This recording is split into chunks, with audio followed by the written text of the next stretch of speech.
ஓம் நட்சத்திர கிரகதாராம் அதிபகா விஸ்வா பவாதகா தேசஸ்வமக் தேசஸ்வி இத்வாத சாத்மோ நமஸ்துதே. நண்பர்களே, இன்று நாம் காண இருப்பது சந்திர கிரகணத்தினுடைய பலன். சந்திர கிரகணம் இன்று ஆவணி மாதம் 22ஆம் தேதி, விஸ்வாவச வருடம் ஆவணி மாதம் 22ஆம் தேதி 7/9/2025 ஞாயிற்றுக்கிழமை இரவு 9:56 சந்திர கிரகணம் ஆரம்பம் முதல் தொடங்குகிறது. முடிவு இரவு 1:26 கிரகணம் முடிவுக்கு வருகிறது. போரட்டாதி நட்சத்திரத்தில் நிகழும் ராகு கிரகத்தினால் ஏற்படக்கூடிய முழு சந்திர கிரகணம்.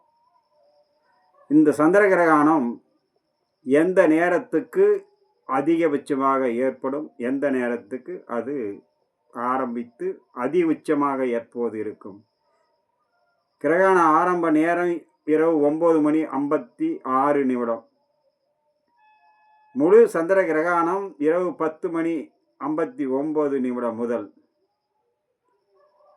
கிரகணம் மத்திபம் 11:41 வரை.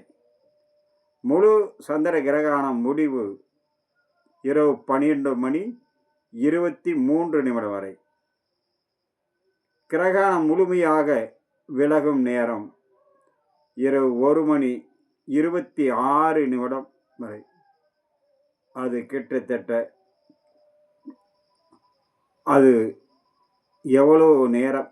9:56 முதல் இரவு 1:26 வரை அந்த கிரகணம் நீடிக்கும். அதில் மத்தியமாக அதிகபட்சமாக 10:59 முதல் 11:41 வரை. கிரகணம் முழுமையாக தெரியும் நிறைவடையும் நேரம் இரவு 12:23.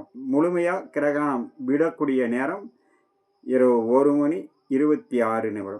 இந்த கிரகணத்தினால் ஏற்படக்கூடிய நட்சத்திரங்களுக்கு, எந்தெந்த நட்சத்திரங்களுக்கு தோஷம் ஏற்படும்? சதய நட்சத்திரம், பூரட்டாதி நட்சத்திரம், உத்திரட்டாதி நட்சத்திரம், புனர்பூச நட்சத்திரம், விசாக நட்சத்திரம். இந்த நட்சத்திரக்காரர்கள் சற்று பொறுமை, நிதானம், கவனமுடன் இருந்து இரவு முன்கூட்டியே 7-8 மணிக்கு முன்னாடி போசனம் செய்துவிட்டு இரவு முழுக்க கவனமுடன் இருந்து அடுத்த நாள் 8/9/2025 திங்கட்கிழமை அன்று காலை நீராடி ஆலயம் சென்று சாந்தி பரிகாரம் செய்துவிட்டு அதன் பிறகு ஒரு 12 மணி அளவில் நீங்கள் ஆகாரம் சாப்பிடலாம், போஜனம் சாப்பிடலாம். அதனால் அந்த தோஷ பரிகாரம் பெரிய அளவுக்கு உங்களை எந்த விதத்திலும் சிக்கல் படாது.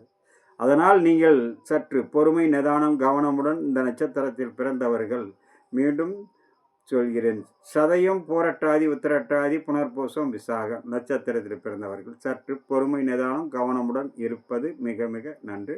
நீங்கள் சாந்தி பரிகாரம் செய்து கொண்டால் பெரிய அளவுக்கு சிக்கல்கள் எதுவும் ஏற்படாது. கர்ப்பவதி பெண்கள் இரவு நேரம் என்பதனால் வெளியில் வருவதற்கு வாய்ப்பில்லை. இருந்தாலும் வெளியில் நடமாட்டம் இல்லாமல்